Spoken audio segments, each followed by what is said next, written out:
सर्वप्रथम आप सबको जय भीम कहूँगा। बाबा साहब के विचारों को याद करते हुए हम अपनी बात को रखेंगे। मेरा नाम प्रेम नट है और पिताजी का नाम मंगूराम नट है और हम नट समुदाय से हैं, बेलवा नट बस्ती से हैं। पिताजी से पहले आपकी जो दादा का परिवार था या दादा लोग थे, दादा दादी थे, वो क्या काम करते थे और वो कहाँ से आकर यहाँ बसे थे और किस तरीके का उनका जीवन चला? जहाँ तक हमने बचपन में अपने पिताजी से सुना है और जो हमारे गांव के मुखिया चौधरी बोलते हैं, बुजुर्ग हैं, उनसे भी हमने सुना है कि हम लोग राजस्थान जो है, राजस्थान से विस्थापित हुए हैं। वहाँ से मतलब हम लोग निकले हैं राजस्थान से और जगह जगह, चाहे वो लखनऊ हो, चाहे बनारस हो, आजमगढ़ हो, जगह जगह पहले कबीले के साथ चलते थे तो फिर जगह जगह टूट टूट के बसते गए। लेकिन जब हम ये इधर बनारस की बात करेंगे तो जैसे कि हमने पिताजी से सुना था बचपन में कि 4 भाई थे। मतलब अगर हम दादा या परदादा कहें तो हमारे 4 ऐसे परदादा थे और 4 परदादा थे, जिनसे एक मतलब इलाहाबाद के साइड चले गए एक परदादा, और एक परदादा बिहार की तरफ चले गए और एक परदादा इधर लखनऊ की तरफ गए, एक परदादा बनारस में रह गए, जिनका आज भी मतलब एक उनका कब्र है जहाँ पे हम उनको रामदीन दादा कहते हैं। तो उन्हीं के हम लोग वंशज हैं, रामदीन दादा के। जब राजस्थान से विस्थापित हुए और यहाँ पे आए तो रामदीन, वो 4 भाई थे, 4 भाई में सब इधर उधर चले गए, लेकिन एक जन यहीं पे बनारस की धरती पे रुक गए। तो उनका रामदीन दादा थे। तो उनके जो बच्चे हुए, उनके जो वंशज हुए, ये लगभग 28 बस्तियां हैं। 28 बस्तियां हैं, जिसमें बड़ा गांव ब्लॉक भी है, पिंडरा ब्लॉक भी है, सेवापुरी ब्लॉक है और आराजी लाइन ब्लॉक है। बनारस में इस तरह से 28 बस्तियां हमारी हैं जो एक दादा से हैं। एक दादा से मतलब दादा के बच्चे हुए, उनके बच्चे बच्चे, और ये पूरा इस तरह से फैल गए। तो ये हमारी 28 बस्तियां हैं और इन्हीं 28 बस्तियों में अभी हम लोगों का जो जैसे फंक्शन, शादी ब्याह का निमंत्रण या मरनी करने का निमंत्रण जो भी है, इन्हीं 28 बस्तियों के साथ होता है। और संख्या बहुत कम होने से हमारी शादी ब्याह और ये सब भी इन्हीं बस्तियों के साथ ऑर्गेनाइज की जाती है। कितनी जनसंख्या होगी पूरे जो 28 आप बता रहे हैं गाँव हैं जी, उनमें नट समुदाय की कितनी जनसंख्या होगी लगभग? आप मान के चलिए कि लगभग 2500 करीब संख्या है। जैसे अगर हम पूरा बनारस का हमने जैसे सर्वे किया तो हमारे समुदाय के लगभग 8000 के लगभग लोग हैं। लेकिन हम इन 28 बस्तियों की अगर बात करेंगे तो 2500 करीब। अच्छा, ये जो 8000 बता रहे हैं ये पूरे बनारस की है। अच्छा, और 28 बस्तियों में इतने हैं। हाँ, 3 भाई थे, एक बहन थी और हमारा छोटा सा परिवार था, मम्मी पापा। और हमारे पापा जो थे वो मजदूर थे। पापा का यही काम था कि वो ये बेलवा, इधर ठकुरान बस्ती और ब्राह्मण बस्ती बोला जाता है, वहाँ पे उनके यहाँ जाते थे, उनके यहाँ झाड़ू वाड़ू लगाते थे। झाड़ू लगाना, उनके जो जानवर रहते थे उनके जानवरों को नहलाना धुलाना और उनका सेवा सत्कार करना। तो उनके बदले में उनको 1-2 किलो जो भी अनाज उन लोगों के द्वारा शाम को दे दिया जाता था। शाम को अनाज मिल जाता था तो वो आते थे। तो इससे घर चलना बड़ा मुश्किल हो गया था। हम 3 भाई थे और पढ़ाई लिखाई पापा के मन में था कि बच्चों को सभी को पढ़ाएं और स्कूल भेजें, और उन्होंने शुरू भी किया, स्कूल भेजना शुरू किया। और लेकिन आर्थिक परिस्थितियां इतनी ख़राब थी कि मतलब कि बच्चों को वो इंतज़ार कर रहे हैं कि कब थोड़े से बड़े हो जाएं और काम पे लगाएं और कुछ घर में 2 पैसा इनके ज़रिए आए जिससे हमारी रोजी रोटी चले। खैर वो लगातार एक बात कहते गए, आप भी तो, हमारे पिताजी हमारे बीच में नहीं है, लगातार कहते रहे कि भाई पढ़ना लिखना ज़रूरी है, पढ़ाई एक ताकत है। वो बचपन से हमारे दिमाग में गूंज रही थी कि पढ़ाई एक ताकत है। फिर बाद में हमने बाबा साहब के भी कथनों को पढ़ा कि नहीं, शिक्षा शेरनी का वो दूध है जो पिएगा वो दहाड़ेगा। ये सत्य कथन है। आज हम बड़े बड़े मंचों पे अगर दहाड़ रहे हैं, बोल रहे हैं, चाहे वो काशी द्वार किसान का आंदोलन हो, चाहे हमारे बनारस में हमारे जो संस्था के साथी लोग हैं, चाहे वो आंदोलन हो, चाहे जो भी बड़े आंदोलन शहर के अंदर चले, वहाँ पे जाके बोलना, दहाड़ना, बातों को रखना, तो ये हमें समझ में आया कि शिक्षा की ताकत है जिससे हम बोल पा रहे हैं। तो हमारा परिवार जो था एक छोटा परिवार था। पिताजी फिर कलकत्ता चले गए, परिस्थितियाँ ख़राब काफ़ी हो गई और ऐसा लगा कि पढ़ाई लिखाई भी नहीं हो पाएगी। पिताजी कलकत्ता चले गए और कलकत्ता में जाके जैसे वो हमको बताए कि मतलब हम 1 रुपये 1.5 रुपये की नौकरी किए और वो वहीं पे कुछ दिन नौकरी करना शुरू कर दिए। माँ हमारी जो थी माँ सोची कि बच्चों का पेट कैसे पालेंगे, इनको पढ़ाएंगे लिखाएंगे कैसे। तो माँ ने चूड़ी चूड़ी और बैंजल का सब काम होता है, चूड़ी बेचना। तो ये पूरा गांव है, चुप्पेपुर, मानापुर, बेलवा, बहुतरा और इधर के जो गांव हैं, माँ सर के ऊपर टोकरी रख के चूड़ी बेचने का काम स्टार्ट किया माँ ने। तो चूड़ी बेचने से धीरे धीरे माँ ने थोड़ा सा ट्रैक पे लाया घर गृहस्थी को, मतलब खाना पीना ये सब हम लोग को होने लगा और साथ ही साथ पढ़ाई होने लगा। तो किसी तरह से बड़े भाई 10वीं तक गए, जब कक्षा 10वीं तक गए तो वो फिर उसके बाद परिस्थितियाँ देख के कि अब हम पढ़ेंगे नहीं, जाएंगे कुछ कमाएंगे, तो बड़े भाई बॉम्बे चले गए कमाने के चक्कर में कि वो पढ़ाई छोड़ दिए। इसी तरह से छोटा भाई 9वीं तक पढ़ाई करके वो भी बॉम्बे चला गया। वो दोनों भाई अपना छोटा मोटा मजदूरी का काम बॉम्बे में करने लगे। और फिर मुझे एक सपोर्ट दिया गया कि नहीं तुम पढ़ो, हम लोग थोड़ी मदद करते हैं।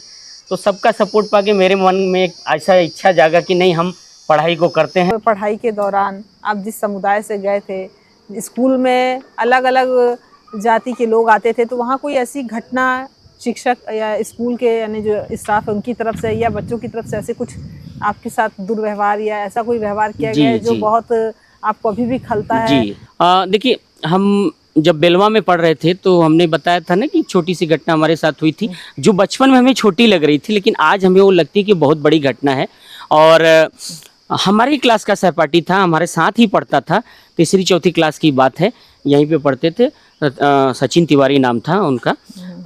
अब तो वो बड़े हो गए हैं और हम भी बड़े हो गए, तब बचपन में थे। मुलाकात हुई उनसे? हाँ, मुलाकात होती है। तो अब तो काफ़ी खुश रहते, कहते यार तुम तो बड़े सामाजिक कार्यकर्ता बन गए हो, अपने समाज के लिए आवाज़ उठाते हो, लोगों के लिए लिखते पढ़ते हो, साथ ही साथ किसान समुदाय के लिए आवाज़ उठाते हो, उनकी ज़मीन बचाने की आवाज़ उठाते हो, बड़ा अच्छा लगता है, हम लोग साथ में पढ़े हैं। ये बात उनको याद है कि नहीं है मैं नहीं कह सकता, लेकिन हमें वो बात याद है कि हम दोनों साथ में गए टॉयलेट की तरफ और उन्होंने हमारे ऊपर पेशाब कर दिया और हमें रोते हुए हम आए और प्रिंसिपल साहब से कहे कि हमारे ऊपर इन्होंने पेशाब कर दिया, मास्टर साहब इनको बताइए।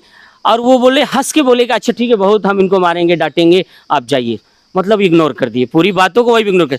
अब हमें लगता है कि हम एक समुदाय से थे, नट जाति से थे, इसलिए हमारी बातों को बहुत हल्के में लिया गया। और पेशाब करना मतलब अब हम समझते हैं कि एक जघन्य अपराध है। आप हमारे ऊपर मल मूत्र फेंक रहे हैं, जानबूझ के फेंक रहे हैं, और उस बात को प्रिंसिपल साहब ने हल्के में इग्नोर कर दिया।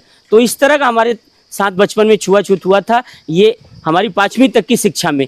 आगे अगर हम बात करें, जब हम बसनी सुभद्रा इंटर कॉलेज में गए तो लग रहा था कि यहाँ पे कोई छुआछूत नहीं होगा, कुछ नहीं होगा, लेकिन है। मैं बताता हूँ आपको कि जब मैं 8वीं तक का एक कंडीशन बताता हूँ कि मैं बहुत मैथ में बहुत ब्रिलियंट लड़का था मैं। और मुझे याद है कि 45 मार्क्स का पेपर था मैथ का, और 45 मैं डिजर्व करता था मैथ में, 45 डिजर्व करता था। और एक और साथी हमारे थे, बहुतरा के थे, ठाकुर साहब थे, अभी वो एक बड़े जॉब में है, एयरफोर्स में है, वो साथ में थे और वो भी हमारी पढ़ाई करते थे और उनका भी हमारे इतना मार्क्स था। अब वो कुछ हमारे टीचर थे, एक टीचर थे हमें याद है, वो बनारस से आते थे शहर से, तो वो बोले यार तुमने तो पूरा का पूरा लिखा है और तुम्हें 45 मार्क्स में से 45 मिलना चाहिए, ये तुम्हारा 2-3 मार्क्स क्यों काट दिया गया, मतलब मुझे 42 या 43 दिया गया था, ये क्यों काट दिया गया। अच्छा, ये बात हमारी प्रिंसिपल तक चली गई और हम दोनों की कॉपी, जिनको 45 दिया गया था, हमारी कॉपी, दोनों की कॉपी वहाँ पर चली गई। तो कह रहे हैं कि भैया कहाँ का लड़का है, ये जो लड़का है ये कहाँ का है, प्रेम कुमार नाम है। तो बोले भैया ये बेलवा से आता है, बेलवा नट बस्ती का लड़का है। अच्छा, जात से नट है? हाँ भाई जात से नट है। अच्छा ठीक तो है, 42-43 नंबर मिला है तो क्या कमी है, सही तो है, ठीक तो है।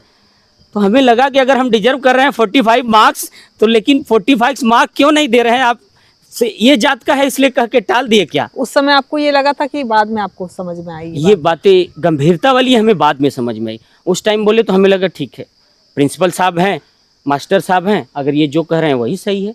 तब हम उतना सही और गलत का परख नहीं कर पा रहे थे ना। उस टाइम में लगा कि प्रिंसिपल साहब कह रहे हैं तो मतलब सही है, प्रिंसिपल साहब है ना, बड़े हैं, नाम काट के निकाल देंगे, भगा देंगे, क्या करेंगे फिर, डांट के भगा देंगे, नाम काट के निकाल देंगे। एक ये भी एक डर था कि भैया कुछ बोलोगे तो उसके बाद फिर इसी तरह से हमारा भूगोल का पेपर था। जब चंद्रिका पाठक करके एक टीचर थे, जब हम क्लास में आते थे तो बड़ा इसे देखते थे तो उनका एक वर्ड था, अरे नटवा किधर बैठा है।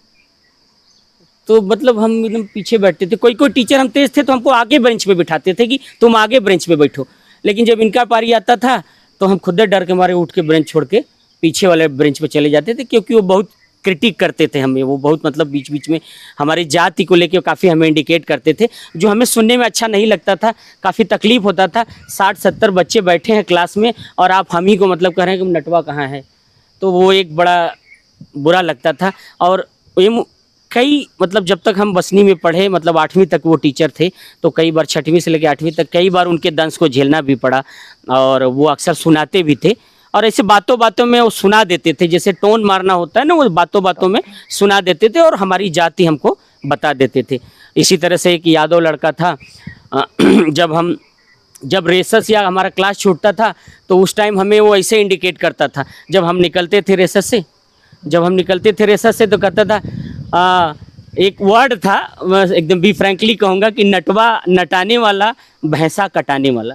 हमें ऐसे मतलब इंडिकेट किया जाता था, बोला जाता था कि ये नटवा नटाने वाला भैंसा कटाने वाला। मतलब हमारे समुदाय में वो जानवर खरीद के लाते थे और वो बेच देते थे, वो जानवर चले जाते थे बनारस, तब एक स्लॉटर हाउस हुआ करता था, पहले काम भी होते थे, तो वो बातें भी, वो दंश भी हमें सुनना पड़ता था कि नटवा नटाने वाला भैंसा कटाने वाला, ये बच्चे बोलते थे। हम अब बताइए हम किसका किसका मुंह पकड़ेंगे, अगर 25-30 बच्चे हैं, 10-15 बच्चे हैं, हम किसका मुंह पकड़ेंगे। बोलते थे तो हम अपना मुंडी झुका के उनकी बात को सुन लेते थे, लेकिन लगता था कि ये हमारी जात से हमें इंडिकेट कर रहे हैं, एहसास दिला रहे हैं कि नटवा नटाने वाला। उसके बाद हम बसनी, पिताजी ने नाम लिखवाया कक्षा 6वीं में पढ़ने के लिए, सुभद्रा कुमार इंटर कॉलेज है बसनी में, वहीं से हमारी 6वीं की पढ़ाई हुई, और 6वीं से लेकर 12वीं तक हमारी वहीं पे पढ़ाई हुई सुभद्रा कुमार इंटर कॉलेज में। बड़ी मुश्किलों से पढ़ा लिखा गया है। फिर एक संस्था थी यहीं पे बेलवा में आके काम करती थी, वो अपने को मानवाधिकार कार्यकर्ता लोग बोलते थे, काम करते थे, तो उन लोग को काम को देख के बड़ा मुझे बहुत अच्छा लगता था। उस संस्था वाले आते थे, भैया आपके पास राशन कार्ड है, आपके पास ये वाला कार्ड है, आपको पेंशन मिलता है कि नहीं मिलता है, वो पूरा इंक्वायरी करते थे। मैं उनको पीछे पीछे घूमता था कि क्या पूछ रहे हैं, तो वो चीज़ें जब मुझे बड़ा अच्छा लग रहा था कि यह था। अच्छा, वो बोलते ठीक है आपका पेंशन नहीं है, हम जिलाधिकारी बनारस को लिखेंगे, आपका पेंशन चालू करवा देंगे, हम SDM साहब को लिखेंगे, आपका ये काम करवा देंगे, राशन कार्ड बनवा देंगे। तो हमारे मन में ललक वहीं से जगना शुरू हो गया कि अरे ये तो बड़ा अच्छा ही लोग काम कर रहे हैं, जो भी ये संस्था वाले जो काम कर रहे हैं बड़ा अच्छा काम कर रहे हैं, हम काम करें। तो ऐसे धीरे धीरे हमने पूछा उनसे, एक नाम थे, लेडीज़ थी, हमने पूछा दीदी हमको भी काम मिलेगा क्या इसमें।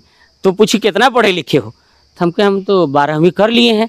तो कह रहे हैं कि अरे ये तो बड़ी अच्छी बात है कि तुम इस समाज के हो के, इस समुदाय में हो के, तुम्हारी बस्ती में कोई पढ़ा लिखा नहीं है और तुम 12वीं कर लिए, ठीक है तुम ये पता एक दे रहे हैं, उस पते पे तुम आ जाना और हम बताएंगे क्या काम करना है। बोले क्या कर लोगे, 5वीं तक के बच्चों को पढ़ा लोगे। हम कहा हम पढ़ा लेंगे दीदी, मैथ पढ़ा लेंगे, विज्ञान पढ़ा लेंगे, हिंदी पढ़ा लेंगे उनको, आप हमको काम दीजिए। बोले ठीक है। तो यही बड़ेपुर में एक स्कूल थी, उस संस्था के लोग स्कूल चलाते थे, और वो चंदे से स्कूल चलता था। तो हमको उन्होंने 5वीं क्लास, तीसरी, चौथी और 5वीं क्लास के बच्चों के लिए पढ़ाने का मौका दिया कि आप पढ़ाओ इनको। तो हम बोले दीदी कुछ मिलेगा क्या पढ़ाने से। बोलते हाँ 400 बच्चे हैं और 1-1 रुपये हम लोग फीस लेते हैं, हम लोग संस्था वाले हैं, ज़्यादा फीस नहीं लेते हैं, 1-1 रुपये फीस लेते हैं। तो उन 400 बच्चों से 400 रुपये इकट्ठा होगा और वो 400 रुपये हम आपको देंगे। तो हम क्या, किस सन की बात ये है 2004 की बात है, ये अच्छा। 2004 की बात है, ये 2004-5।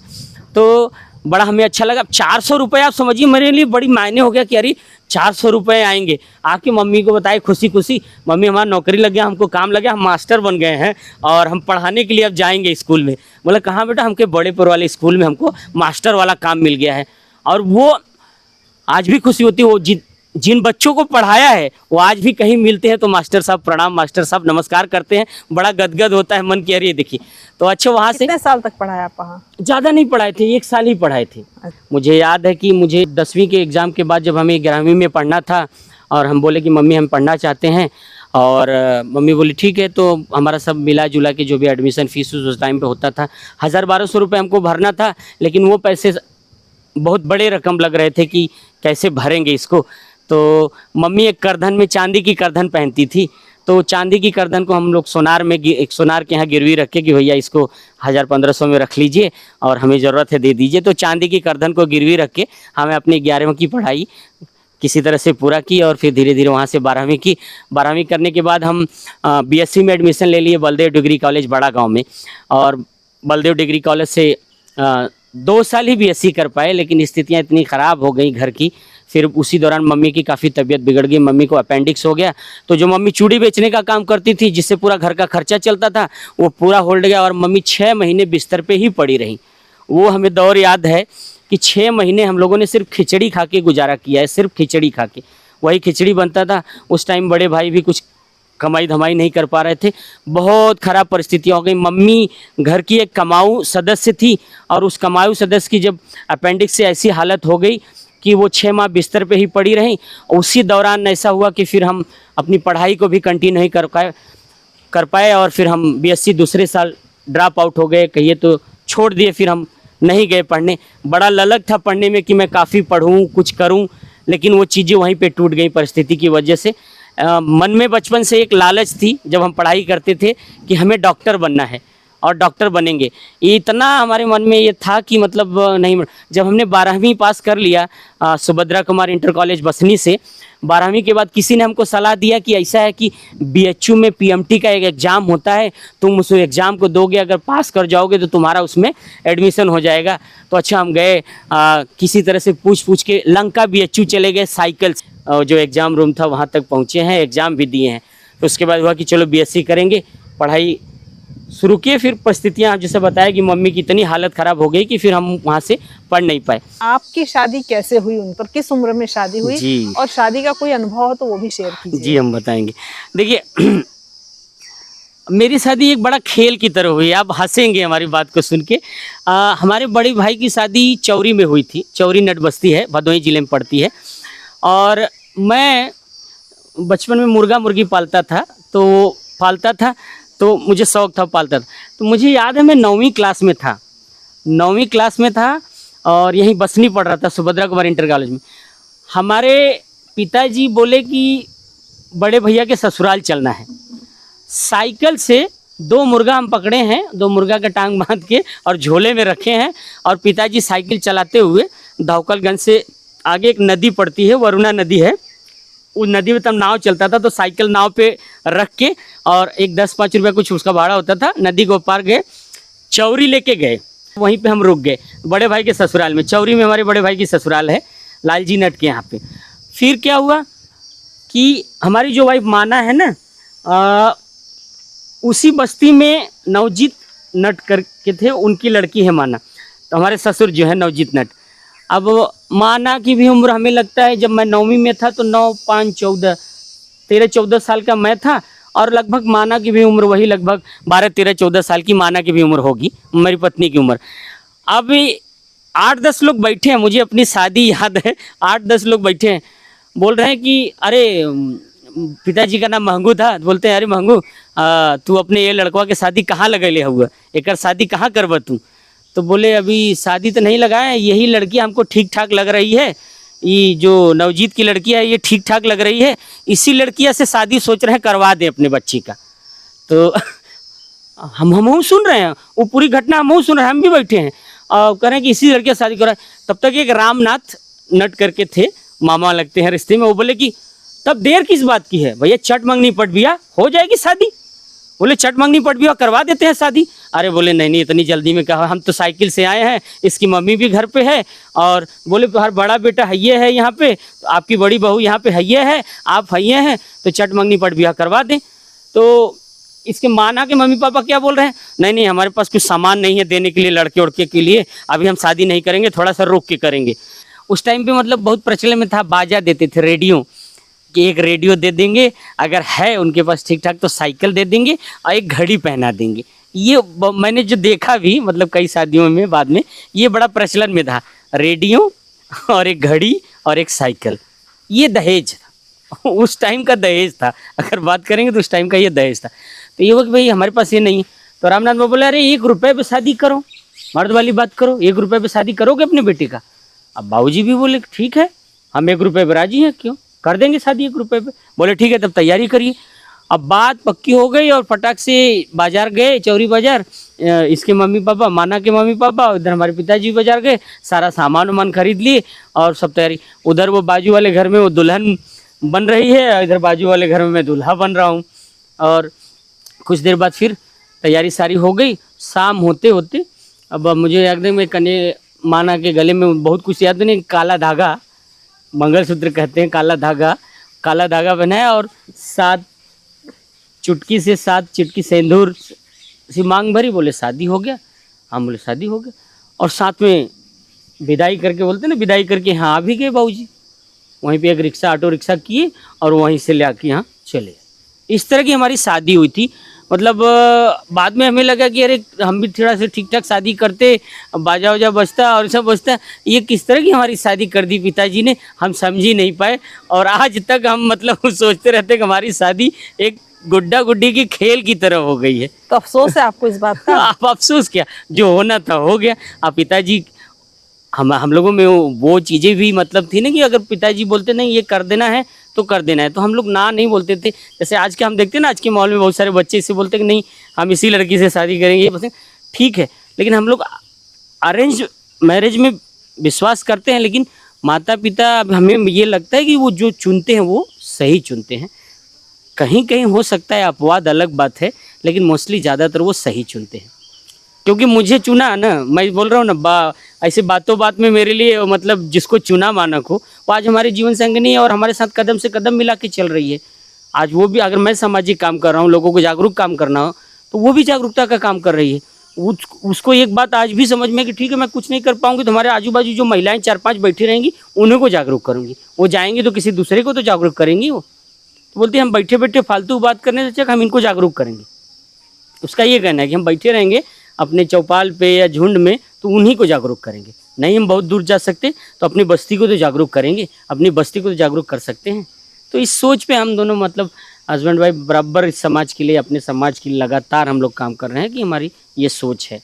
जब माना आपके जीवन में आई और वो भी सामाजिक कार्य कर ही रही हैं आपके साथ, तो पिताजी या माताजी का कुछ उसमें दखल नहीं था या ऑब्जेक्शन नहीं था कि भाई ये बहू बनकर आई है तो इस तरीके का काम ना करे या इस तरीके के काम में कोई बंदिश लगाए हों वो? पिताजी तो नहीं बोलते थे। पिताजी हमारे बड़े मतलब इतने शांत स्वभाव के थे कि मतलब वो न डांटना न ऑब्जेक्शन लेना उनका नहीं। मम्मी हमारी बीच बीच में बोलती थी, अरे तू तो काम करत हुआ, मेहरियों के काम करावत हुआ। मम्मी मतलब अपना भोजपुरी में बोलती थी, तो तू तो कामे पे जाते हुए तो काम मेहरारू के भी संगे संगे लेके जाते हुए काम पे, का करत है तो का समझ नहीं होता, ओके घरे बैठा दोल कर ओके। तो मम्मी बीच बीच में बोलती थी, तो मतलब थोड़ी इग्नोर करके हम जाते थे कि हम लोग को अब साथ में काम करना अच्छा लगता था थोड़ी सी। और माना साथ में आने के तो कि मैं मतलब कई बार ऐसे कई केसेस भी हुए कि मैं इनसिक्योर होने लगा। मतलब अब काम करते करते हमारे पर खतरे भी बढ़ गए थे, बहुत जगह खतरे भी बढ़ गए थे। 2007 की ही घटना है, माना उस दिन नहीं थी हमारे साथ। 2007 में मैं तब बाइक हमने ले लिया था, हम बाइक से आ रहे थे और ये बेलमा कोऑपरेटिव एक जगह है, बेलमा कोऑपरेटिव जगह है, वहीं पे हमें ओवरटेक करके 2 लोगों ने रोक लिया। थोड़ा सा अंधेरा, हल्का हल्का अंधेरा हो रहा था, 7-8 की टाइम थी और हम पहचान नहीं पाए। उसने खुद बताया कि मेरा नाम संजय सिंह है और तुम हमारे गांव में जाके राशन कार्ड का सर्वे किए थे और आज के बाद हमारे गांव में आए तो दोनों पैर काट के तुम्हारा मैं बिठा दूंगा। और इतना बोलते हुए उसने पिस्टल निकाल के, पिस्टल मैंने फर्स्ट टाइम लाइफ में उसी टाइम देखा था, और पिस्टल लगा के हमारे यहाँ कनपट्टी तर उसने लगा दिया था। पहली बार तो हमने पिस्टल देखा और मैं तो मतलब अगर डर के मारे मेरी ऐसी हालत हो गई थी, मुझे पसीना आ रहा था, मैं तो बोले कि भैया अच्छा हम गलती न करब, अब तोरे के हम न आए। वो 2 लोग थे, एक जन हमारा कॉलर वॉलर पकड़े थे, एक जन पिस्टल लगाए थे, अब कुछ नहीं बोल पाए और वो काफ़ी धमकाए। तो उस टाइम इस तरह के भी खतरे धीरे धीरे बढ़ गए थे कि ये आ रहा है, जागरूक कर रहा है।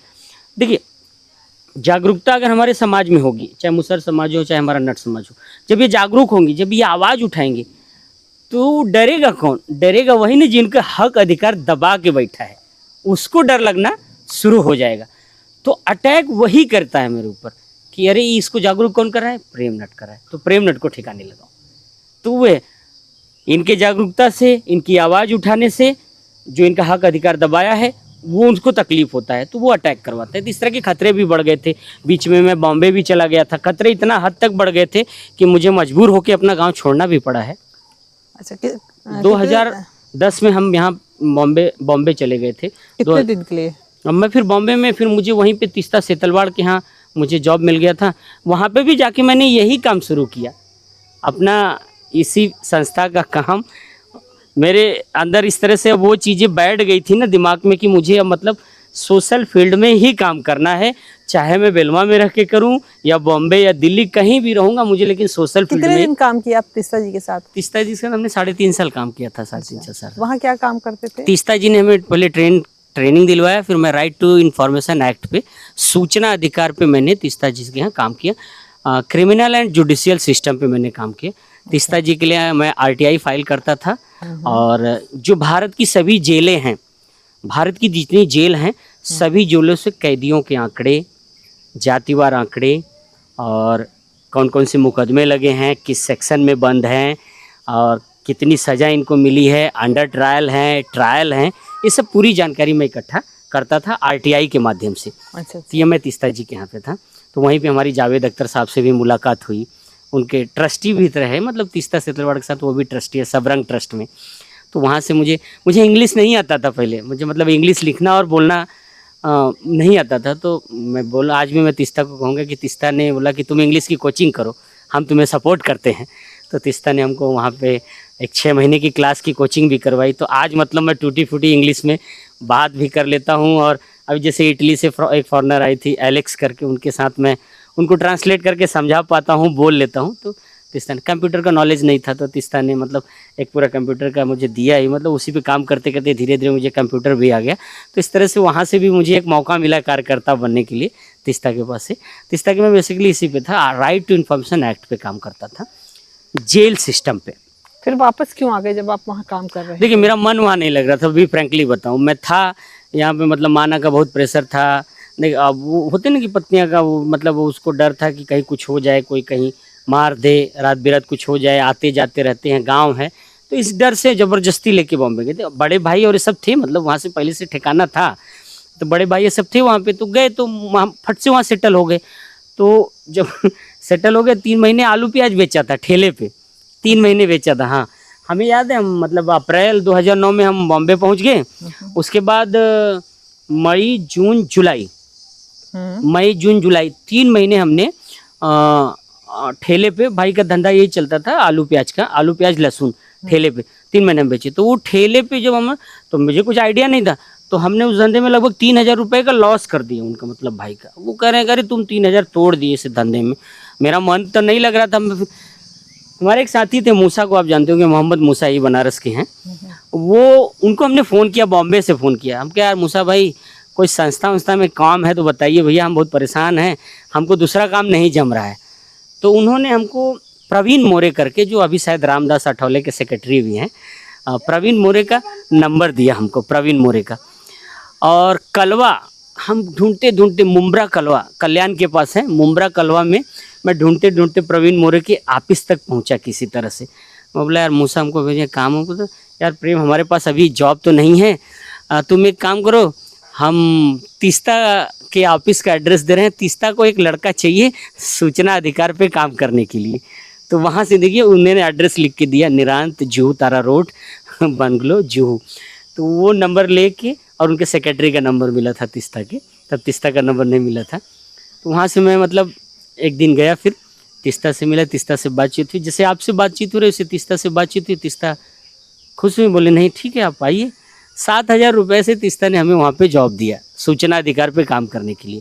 फिर वह धीरे धीरे धीरे 3-4 साल वहीं सेटल हो गए। मैं रहता था पनवेल में, करीब 2 से ढाई घंटा ट्रैवलिंग करके मैं जुहू आता था पर डे, और फिर 2 से ढाई घंटा ट्रैवलिंग करके मैं पनवेल जाता था। 4 साल मैंने तीस्ता के यहाँ किया, और वहाँ काम करने के बाद मेरी थोड़ी सी नॉलेज बढ़ी है। बीच बीच में तीस्ता ने हमें पूरे महाराष्ट्र की जिम्मेदारी दी। तीस्ता ने हमें महाराष्ट्र में जगह जगह जिला पंचायत की वहाँ पे जो स्कूल होती है शिक्षा पे काम करने के लिए, तीस्ता ने मुझे फिर स्टेट कोऑर्डिनेटर के रूप में बना के भेजा भी। कई जगह हमने तीस्ता के नंदुरबार, धुलिया, नांदेड़, रत्नागिरी, कई जगहों पे हमने मतलब टीचर वर्कशॉप कराया तीस्ता के लिए। फिर तो इस तरह से वहाँ पे पहली बार मतलब खुल के घूमने टहलने और चीज़ों को सीखने का मौका भी मिला। तो वो भी हमारे लिए बहुत प्लस पॉइंट हुआ, मतलब हम समझने के लिए, हमारी ताकत बढ़ाने के लिए। लेकिन मेरा मन नहीं लग रहा था, मेरा मन तो मतलब यहीं खींच के ला रहा था बेलवा। मेरे मन के अंदर ये था कि हम बहुत अधूरा छोड़ के आए हैं, बहुत सारी चीज़ें वहाँ पे अधूरा छोड़ के आए हैं, वो चल के पूरा करना है, चल के पूरा। संस्था का एक जिद था, अच्छी संस्था बना के लोगों में काम करने का। संस्था तो हमने रजिस्टर्ड करा लिया था, लेकिन उसमें हम काम नहीं कर पा रहे थे। अब बॉम्बे रहने से और यहाँ तो हम काम नहीं कर, लेकिन आने के बाद फिर मैं 2000 आना जाना रहता है, बॉम्बे परिवार रहता है, आना जाना रहता है, बड़ा वाला बेटा अब वहीं रहता है, आना जाना रहता है, लेकिन मैं फिक्स अब यहीं पे रहता हूँ। मम्मी की डेथ के बाद 2020 से मैं पूरा सक्रिय रूप से अभी फिर अपने काम को यहीं कर रहा हूँ। मतलब तीस्ता के बाद से फिर मैं 2020 से यहीं पे काम कर रहा हूँ सक्रिय रूप से। आज हम लगभग 40 गाँव में नट समुदाय संघर्ष समिति के बैनर तले लगभग 40 गाँव में काम कर रहे हैं।